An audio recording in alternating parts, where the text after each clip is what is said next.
అయితే విషయం ఏంటంటే దానం నాగేందర్ టెక్నికల్గా దొరికిపోయిండు. మనం ఎవ్రీడే మాట్లాడుతున్నాను నేను.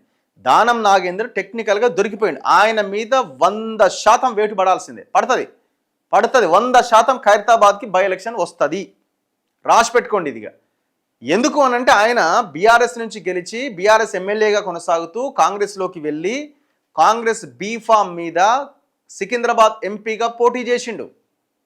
ఒకవేళ గెలిస్తే కాంగ్రెస్ ఎంపీగా కొనసాగుతూ అక్కడ రాజీనామా చేయాల్సిన పరిస్థితి కూడా వస్తుండే. ఓడిపోయింది కాబట్టి మళ్ళీ ఆ ఎమ్మెల్యే పదవిని అట్లనే అంటిపెట్టుకొని ఉన్నాడు. సో ఇక్కడ టెక్నికల్గా పార్టీ ఫిరాయించిండు అని దొరికిపోయింది కాబట్టి 200% 1000% ఆయన మీద వేటు పడుతుంది.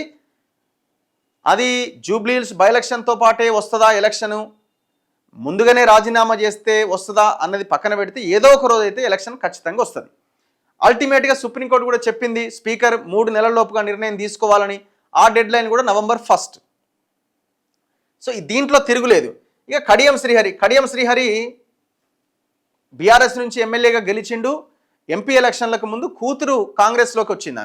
ఆమెకి వరంగల్ ఎంపీ టికెట్ వచ్చినా బీఆర్ఎస్ నుంచి వద్దనుకొని ఆడ ఉంటే ఓడిపోతాను అనుకొని కాంగ్రెస్లోకి పంపించిండు.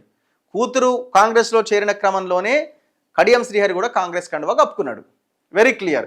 తెల్లం వెంకట్రావు కూడా పొంగులేటి శ్రీనివాసరెడ్డి ఆధ్వర్యంలో కాంగ్రెస్ పార్టీలో చేరిండు. యాక్చువల్గా ముందుగా బీఆర్ఎస్ వాళ్ళు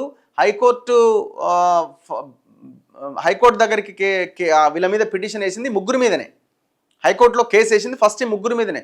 తర్వాత ఇంకొక 7 కూడా ఇంప్లీట్ చేసి వాళ్ళని కూడా పెట్టిరు. అందులో వాళ్ళ మీద కూడా కేసు వేసారు.